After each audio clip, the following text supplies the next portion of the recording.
गजा को कब्रिस्तान में तब्दील करने के बाद अब इजरायली फौज रफा में पूरी ताकत के साथ कहर बनकर टूटी है। दुनिया के तमाम ममालिक और इंटरनेशनल क्रिमिनल कोर्ट की तमाम धमकियों के बावजूद नेतन्याहू की सेना का अगला टारगेट रफा को मुर्दा घर बनाना है।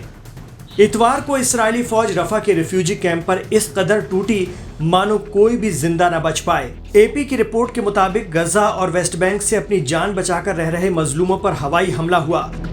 फिलिस्तीनी अफसरान का कहना है कि पिछले 24 घंटे में ताल अस-सुल्तान, जबलिया, नुसीरत और गजा शहर में इस्राएली हमलों से कम 160 शहरी हलाक हो गए।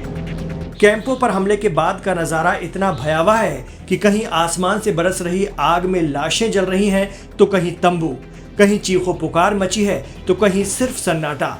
गजा और वेस्ट बैंक के अफसरान का कहना है कि 15 दिन पहले जिन लोगों ने इस्राएली हमलों से बचकर रिफ्यूजी कैंपों में पनाह ले रखी थी उन पर इस्राएली हमला हुआ है। रात के अंधेरे में हुए इस हमले में कई लोग मारे गए हैं।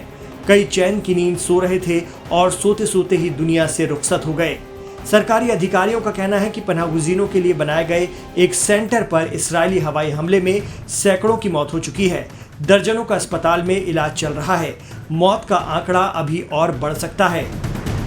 वहीं गजा और वेस्ट बैंक अधिकारियों के दावों से उलट इस्राएली फौज यानी आईडीएफ ने अपने बयान में कहा है कि उसने हमास के कैंप पर हमला किया था।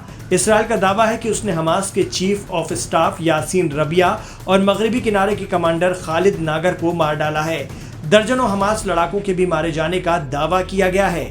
आईडीएफ के दावों के विपरीत हमास ने इस हमले को कत्ल-ओ-गारत करार दिया है। हमास के तर्जुमान ने कहा है कि गजा के बाद अब रफा में भी इस्राएली फौज मजलूमों के कत्ल से खुद के हाथ रंग चुकी है और उसे इसकी कीमत चुकानी होगी।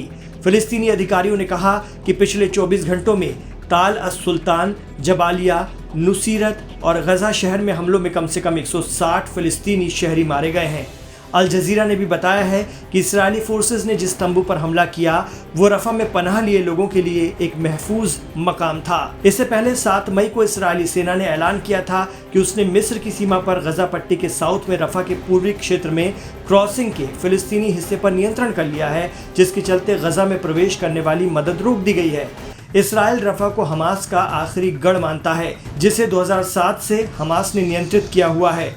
वहीं हमास ने इसराइल की राजधानी तेल अवीव पर पिछले दिनों बड़ा रॉकेट हमला किया था। इस हमले की रेंज में पूरा तेल अवीव बताया जा रहा है।